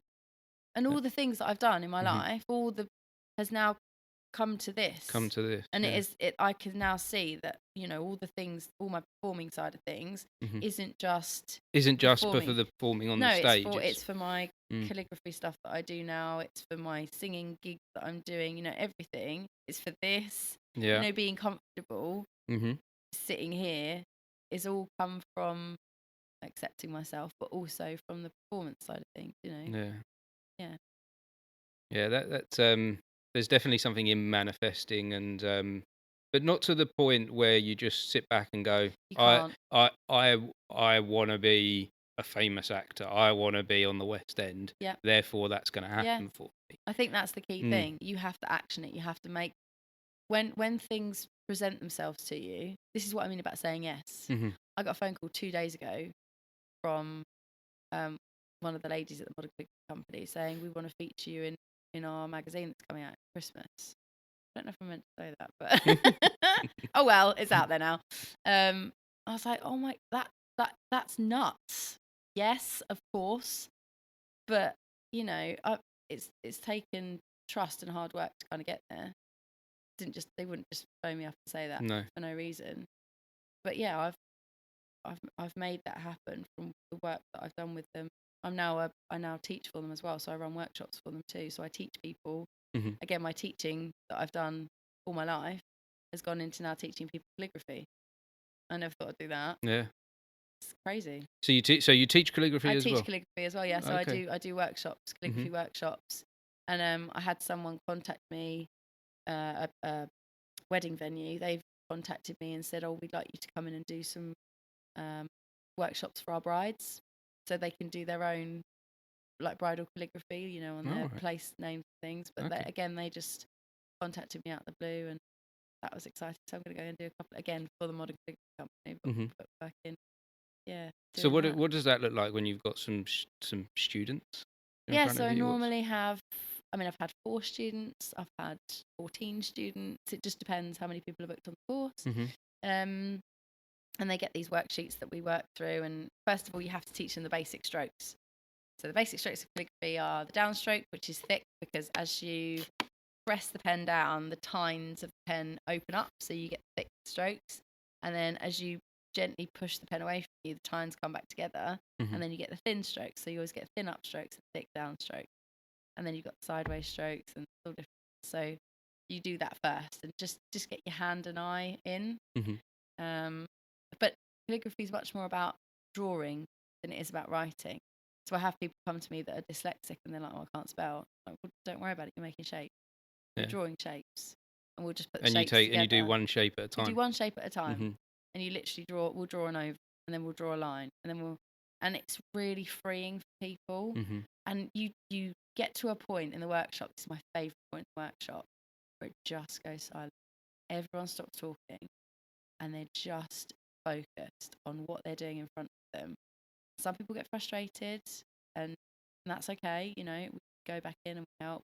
But there gets to a point where everyone's just in the zone, and I just sit back and go, "This is it. This is why we do calligraphy, because it just calms everything down." That was what I found in lockdown. It calmed down, and I needed that so much. Because you said you're busy. You like to be busy. I like to be busy, and we all were the time. forced into a situation where you you had to change that. You didn't have a choice. No, didn't. No. I don't like that either. No. I No. don't like being told what to do. Yeah. Yeah, so, but it does, it calms you down. And I think singing calms you down as well. That's the breath Mhm. work. Because obviously, if you breathe out longer than you breathe in, you connect to your, I think it's your parasympathetic nervous system, the Okay. one that does your respiration, your heart rate, your blood, and everything. You reconnect with that. So there's a form of therapy within the massively. performance. Oh, massively. So when you're in fight or flight mode, you are connected to the nervous system that has got the adrenaline, the cortisol, and so many people live in that arena now. With Yes, social yeah. media, we're all constantly stimulated all the time, and we're always in fight or flight mode. Like, what's the next thing? What's the next Yeah, thing? yeah. Hitting dope. And when you sing or when you do calligraphy, your breath slows. Has to. So, and when you, like, I don't know if you've ever done like the box or the 4-3-2 counting when you breathe. So you breathe in for 2, Mhm. then you hold it for 3, and then you breathe out for 4. Yes, yeah. It books And it, through, you know. yeah, and it really connects you back to your parasympathetic nervous Mhm. system, which is your respiration. Yeah. your- That's how I start my day. Okay. So yeah, at the beginning of every day, I do that before I take a cold. I have a cold plunge Oh, that you're I go crazy. into. Oh, you're crazy. Yeah, No. it's horrible. It's horrible, but that's part of my routine is doing that. But because that's what makes me Is that feel the good. Wim Hof That's right. method? Yes, Yeah, yeah. I've done that. Which is essentially the same Yeah. breathing method as what you're saying with the singing. Very much, very much, and it just reconnects you. Yeah. And I think that's why people have emotional responses to it as well, because they're so used to being in that heightened state of, oh my God, what's happening next? Mhm. To then just kind of come down and have that realization that they're okay Yeah. and they can release and they can just be, In this moment. in this moment, just Mhm. be and connect themselves. So powerful. Yeah. That's something that I got out of lockdown was realizing about the moment and Yeah. living in the moment that we're in now. Yeah.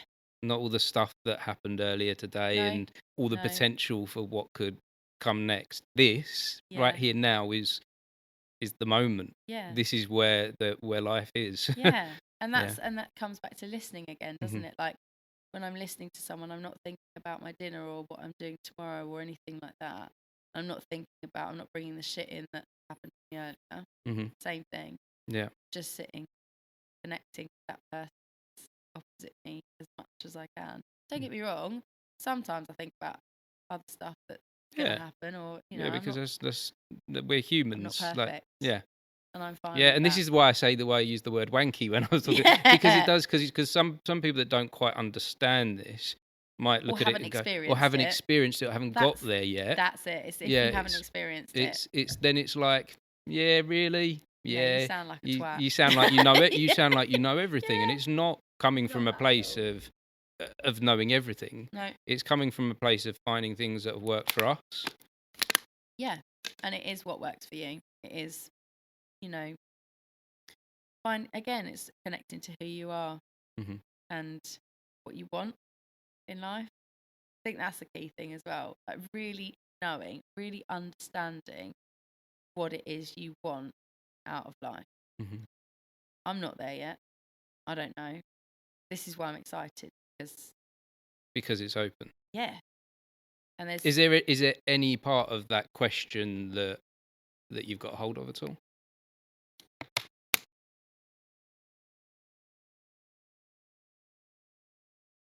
honestly no. Mhm. I don't think so. I know I want connections with people.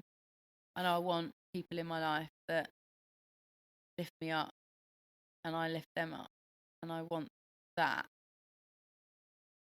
But I don't know what that looks like. If it looks like anything, it's always going to be something fluid, change. Mhm. They say, again, come into your life for a reason, go out of your life. They do, don't they? Yeah, yeah. And some people, yeah, I've had people that have come into my life recently and then left my life, and then I was like, that was just a chapter. Yeah. That was just a moment.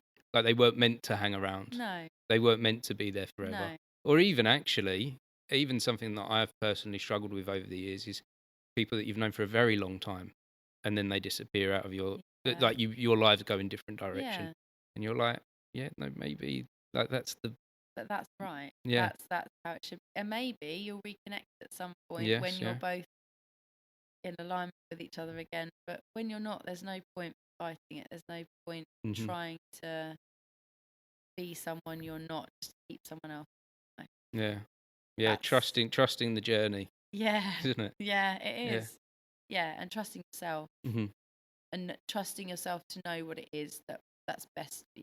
I might not know what I want, but I know how I want to feel. That's Okay, the key. So I don't know what it is that I want, and maybe I don't actually want anything, mm-hmm. but I do know how I want to feel in my life. And right now, this is how I feel. Like Yeah, this, yeah, good. always. And what is this? Uh, Contentment with a touch of excitement. Good. Yeah, Yeah, that that sounds like a that good that place to describes be. it perfectly. Contentment Mm-hmm. with a touch of excitement. Good. So is there anything next for you? Is there anything in the future you're looking forward to? I would like to travel. I haven't travelled much. I'd like to see more of the world. Mm-hmm. Again, just to connect people with other cultures, have different experiences in different places. I would love that. My brother's travelled a lot. He tells me a lot of the stories of the places he's been, Mm-hmm. and I've always been too scared. Okay. I'd always been too Mm-hmm. worried about what might happen, who I might support, all these things. Yeah. But And living in that place of anxiety, of that I've always worrying been about that. anxious. Mm-hmm. I don't have it anymore. No. It's literally gone. Nice. I'm not anxious Mm-hmm. ever, which is totally bizarre to Yeah. me. This is not something that I'm used to. I was an anxious kid. I literally used to throw up before I went to school every morning because I didn't want to walk into that class. Yeah. I was terrified. Terrified. I've been terrified my whole life. Terrified of walking into situations, terrified of getting on a stage, terrified of doing anything. And now I just think, I can't live like that. Mm. Can't do it anymore. It's exhausting. Absolutely exhausting. So I've stopped. It's not fair on yourself, is it, No. to live like that? If you No. And Yeah. you don't, and all the experiences that you miss out on Mm-hmm. because you've just gone, no, I can't do that. So have you travelled anywhere? Have you been any travelling at So all? my brother lived in Yeah. Australia, and we went Okay. out there when I was 16. That was Mm-hmm. amazing. I loved that with my parents. So when I finished my GCSEs, even before I got my results, didn't care what my results were. This is what I You mean were about going them to being amazing. Yeah. Let's just go to Australia. We hadn't seen him for 3 Mm-hmm. years, and we wanted to see it, so we did that. Middle of winter out there, it was great. But it was the best time. And I've been to a lot of places in Europe. One of my favourite places I've been is Tallinn in Estonia. The people are incredible. The place is incredible. It's like I'm a massive fan of Disney Mm-hmm. and Harry Potter. Yeah. Massive. So it was a proper fairy tale place. Like there's castles, there's Mm-hmm. turrets, and it's Sorry, the where was this? Tallinn Tallinn. in Estonia, Okay. and it's the oldest. Is this like where they're based Frozen off of? Is this I like don't know. Yeah, I I've don't seen know. I'm not sure. that. But it's the oldest medieval. It's the oldest complete medieval settlement in the world. Mm-hmm. And there's a tower called Fat Margaret. I mean, there's gonna Okay. you can't not love somewhere where there's a tower called Fat Margaret, and it is like a dumpy little tower. Brilliant. Mm. Yeah. So that was amazing. I've been to a lot of different places, but I'd love to go to Canada. I'd Mm-hmm. love to go to Hawaii. I'd love to go to the Fijian Islands. I'd love to go to New Zealand. Yeah. I feel like I'd be very at home in New Zealand. I don't know why. Do you ever feel like you go There's you a think you go place, somewhere? yeah. Yeah, there's a place, and I think New Zealand. What would be your place? Oh, that's a good question. See, I went to Spain a lot as a child, Yeah, and so I've got good memories there, and haven't yeah, been there like so much as an adult. So I yeah, kind of feel like I enjoyed that kind of warmth and sitting on the beach, yeah, and that felt very much kind of maybe that one day I'd have a home out in Spain, in yeah, the south of Spain somewhere. yeah. Torremolinos. Like I know that's like Classy. I know that's like typical like Torremolinos. yeah, I love like it. that's like the typical Brit, you know. It was at one stage Yeah. anyway, holiday destination. But I have nostalgia for it. I think So nostalgia is really powerful, isn't it? yeah. It's like when I smell creosote, All right. I'm instantly taken back to my granddad and his Yeah. shed and being in the garden and having the best time. And I think that smells like a really important thing as Yeah, well. yeah. You know, you have or food, like a taste that you go, oh, where have I had this before? Yeah. Or, yeah, and I think it just takes you back somewhere. I've actually hit a nostalgia moment in my life recently. Actually, Yeah. I've started collecting the toys that I had when I was younger. Have you? Which- What are you collecting? like Hero Turtles and things like that, and He-Man. Raphael, Donatello, Yeah. Michelangelo, and Leonardo. Yeah, There you go. yeah, yeah. And I The just shredder. I was like, why did I ever get rid of those things? Yeah. I loved them. Yeah. Like I genuinely loved having these toys as a Yeah. kid, and to get them back now, that nostalgia feeling. I've got a little shed that's my office, Yeah. and I have them in my shed with me. Oh, it's amazing. And it's like, yeah, some people might think that's, you know, I should grow up, No. but I'm Why? like, No, never grow up. It's no. a trap. Yeah, it They is, say isn't that, it? don't they? It is. Why do you Yeah. need to grow up? Mhm. No one ever needs to grow up. What is Yeah. growing up? And there you go. I got one of my toys here, like Superman. Like, Oh, that's cute. like Superman. Superman's been huge to me throughout my life, and Yeah. the nostalgia that I get from, like, I learned to read through comics. Brilliant. I couldn't read properly at school, Brilliant.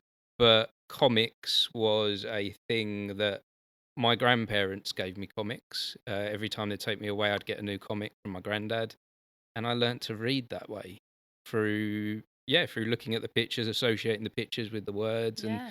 taking my time, and something that I couldn't get from school. Yeah. And I Yeah. still love comics now. Yeah. Like, yeah, through a nostalgic love. Yeah. Yeah. Why Super? Why Superman? Superman was And which Superman? Christopher Reeve, Obviously. as in like Christopher yeah. Reeve was my Superman, Yeah. and there was something about he was a. Do you know what? I don't until I'm saying this now. I didn't realize what I loved about him as Superman and Superman, but he was genuine and he cared and he wanted to do good. Mhm. Yeah. You can read that in actors, can't you? When they actually Yes, and you could read embody it. you could read that within him. Yeah. Yeah, you could see that he was Superman. Yeah. The things that, like, I've read his biography since and watched a lot of YouTube videos of interviews with him, because I've always looked up to him as an actor as well as that character. And yeah, he was someone that embodied that message of hope and of doing good. Yeah. And doing good for others and doing something that's beyond yourself, you know. Mhm. Doing something that's greater than the just what I can do here. Yeah. But do you think that's There's a lot to do in this, actually. I think this is about connection for me. Yeah.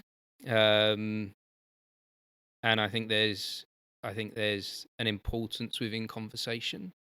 I think sitting down and hearing your story and hearing the things that have been beneficial to you in your life will hopefully someone else might sit back and watch that and listen to it. If only one person listens to that. this is what I was saying Yeah. about my videos I do. If one person enjoys it, if one person gets something from it, or it reminds them of their nan, or it reminds them of their child when they sang it in assembly or something, that's Yeah. And what's amazing within that is through that giving of wanting to give, you then receive. yeah. Like then you go, wow. Yeah. Like, yeah, the receiving is massive. My favourite part of Christmas is Mhm. giving presents. Love it. I love watching people opening them. And when So you're a Christmas fan. I love Yes, Christmas. yeah. Oh my gosh, I love Christmas. Mhm. And yeah, I think that look on someone's face when you get the present just right and you know that they love it. Yeah. I mean, there's the other side of it where they go, oh, thank you. thanks." Oh, And that you're was like, nice. oh shit. Yeah. I got that wrong. But yeah, when you get it just right. Yeah. You think, oh yeah, I've nailed it. I know Nailed it. you. Yeah, exactly. Yeah. I think it is about that, isn't it? I know you. Mhm. When you give someone something in a Yes. present, it's like, I see you, Yeah. I know you. And I think when you get it wrong, you're like, you need to reevaluate, do Mhm. I actually know you? Or, Yeah. And yeah. that being seen is so important, isn't it? Oh my gosh, I can't even explain how important that is.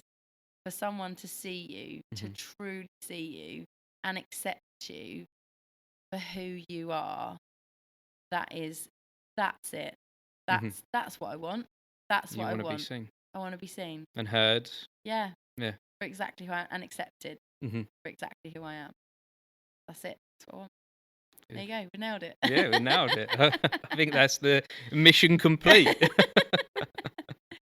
So Amazing. I did want to talk to you before we do wrap Yeah, this yeah, up. yeah. I did want to talk to you also about the things that you're doing singing wise as well, because Okay. you've got some things coming up singing wise. Yeah, so I've found a wonderful cafe in Braintree called the Phoenix Cafe. Shout out to the Phoenix. Right, They okay. are. There's a Phoenix Cafe in Harlow Is as there? well. Yeah, a Oh, music.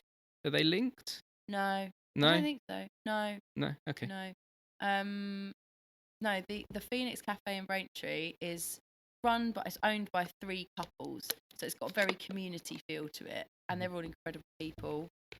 And Phil, the guy that got me involved, very keen to do like themed nights and to get people in for fun, you Right. know. Okay. Yeah. So I did just a musical theatre night. I did recently did an afternoon tea where I did sort of 40s, 50s, 60s numbers. Hmm. And then I'm doing on the 23rd of September, we're doing a pie mash and liquor night. And I'm doing a Nice. Cockney Nice. knees up I do night. love a bit of pie mash. You have to come along. Yeah, doing like a Cockney knees up night. Right. So it's a sing along. So you Hmm. have to bring your bring your voice Yeah. with you.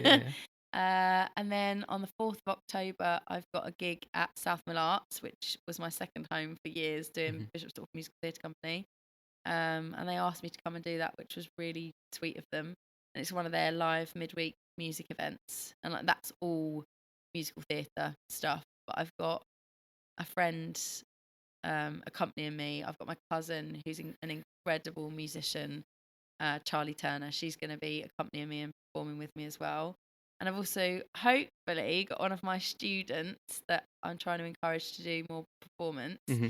She's going to hopefully come and sing with me as well. We'll see. That's tentative at the moment. Do you know what I love about seeing creatives talk about the future? Is when you started to talk about all these things you've got coming up, you came alive. Like, what is the Yeah. feeling that you've got heading towards these events? I think I'm just so excited to see what happens with them Hmm. and see who turns up, see what new people find out about me, and who I get to meet through them. Yeah, all of that again is about connections, isn't it? It's about Yeah. meeting people and performing for them, and hopefully them like what I do. But Hmm. hey ho, that is the only point where I do want people to like me. Where I'm like, I don't care if people like me, but actually, please, can you like me when I'm performing? Because otherwise, I'll cry. And it's specifically around musical theatre. Yeah, mostly. Yeah. So opera was Mhm. what I trained in, and then I taught myself musical theatre, which is what I've always loved. But yeah, the one on the 4th of October is mostly musical theatre stuff. Disney, obviously. Alan Menken, I had one of my heroes. sorry to change the alright, subject. no. I'm just being thrown into. I had a really interesting thing happen to me recently. I had a random night out. I where love those. Yeah, They're my favourite. that wasn't planned until the day. Went to a musical theatre rave. Shut up. I Right. didn't even know these were a Where thing. was it and Yeah. when are we going? It was in it was in, do you know GAY?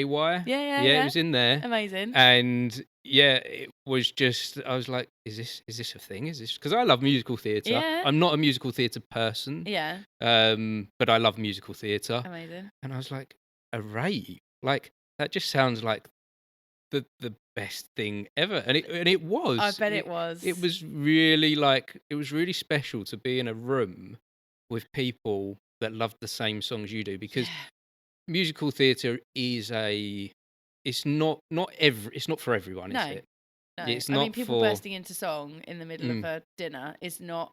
no. unless No. you're in my family, because Yeah. people do actually call us the Von Traps. It's not normal.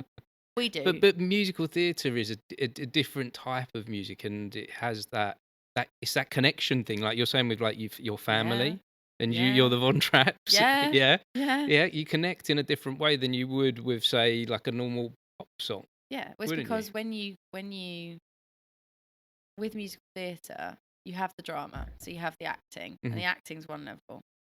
And then when people start singing, it takes the emotional connection to another level. I've taught musical theatre for years, so I'm going to get a bit wanky now. No, this is important. So when you sing, you take it to the next emotional level. And then when you start moving your body and dancing, you take it to a third, even bigger level. So that's where the connection comes in.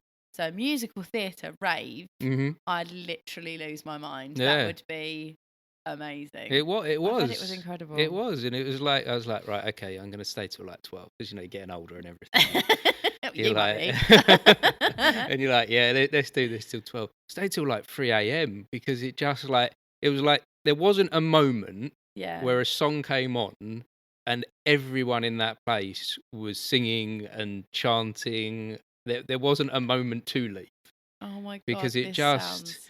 And it was like, this is how musical theatre like should be celebrated. Yeah. Like, this is what it should. This should happen everywhere. Yeah. Yeah. Let's do it. Apparently, they only do it there once a year, but then they. What? Yeah, I know. Maybe we'll have to like do it here or something.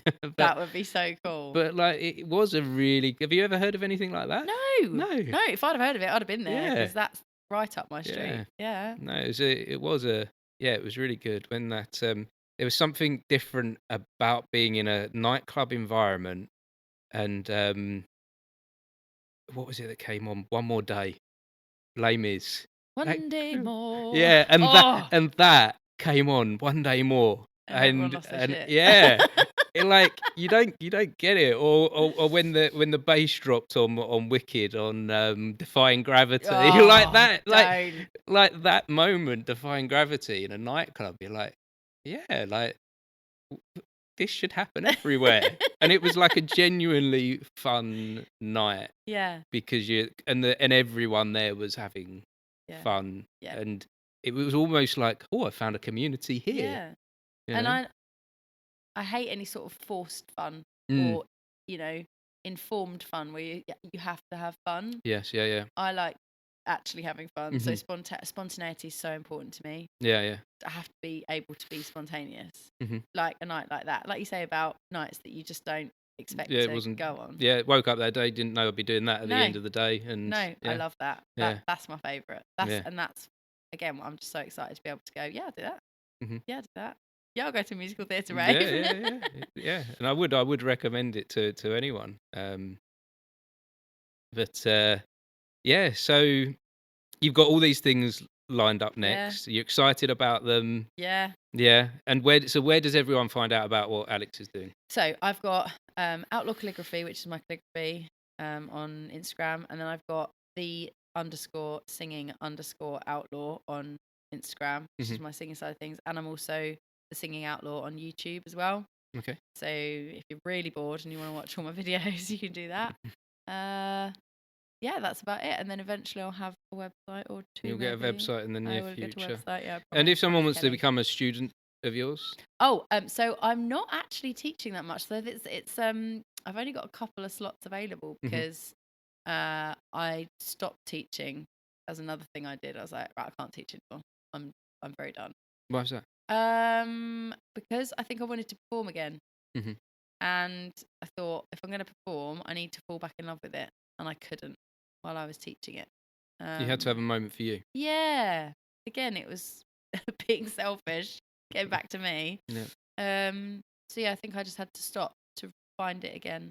And then once I had, circumstances changed and I need money again. So yeah, well that is the hard thing with being a and creative, I could either go and work in a Is pub or eat. So I thought. Yeah. No, that is so how do you find that within your creative life, having like other careers? And so you found this with the calligraphy. Yeah. Is there anything else in your creative life that you've managed to find a good balance with?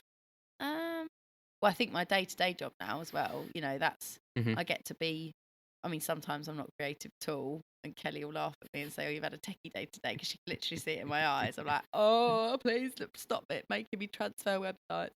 I'll just give me a pencil. I want to draw. Mm-hmm. But I do get the chance to be creative, whether that is creative in terms of being artistic or creative in terms of where the business is going as well. You know, because I'm very involved in that. Yeah, creative thought. Yeah, it's when you're a creative person, you can bring that into your normal life, can't you? You can bring that into just making decisions is being creative, isn't it? Yeah, I think so. And I think a lot of people get decision fatigue as well, because Right. we make so many micro decisions during the day. Mm-hmm. Even, you know, what am I going to do next? Am I going to make a cup of tea? Or do I have sugar in my tea? Or, you know, what toothpaste am I going to buy? Or, you know, anything, those little micro decisions. Mm-hmm. And you do get decision fatigue, and people end up just going, I can't make a decision. I think as a creative person, you almost do it automatically sometimes, and think outside the box, and you think, oh, and I don't find I get it, but yeah. Well, this has been really nice. I'm very pleased to meet you, Alex, and I'm very pleased to meet you. and this has been lovely sharing your story. I really do appreciate you sharing your story. I know some of it's quite difficult to talk about, sharing your truth. Yeah. You know, but like we said, hopefully being open, hopefully one person listens, maybe, and they get something from it. I've got something from it, so even if I'm that one person, then job done. That was the BTS Creative Academy podcast, Uncut. I appreciate you joining us for this conversation. If you'd like to drop into more conversations, just search the BTS Creative Academy podcast, wherever you get your podcasts. And to make sure you don't miss any future episodes, don't forget to like and subscribe.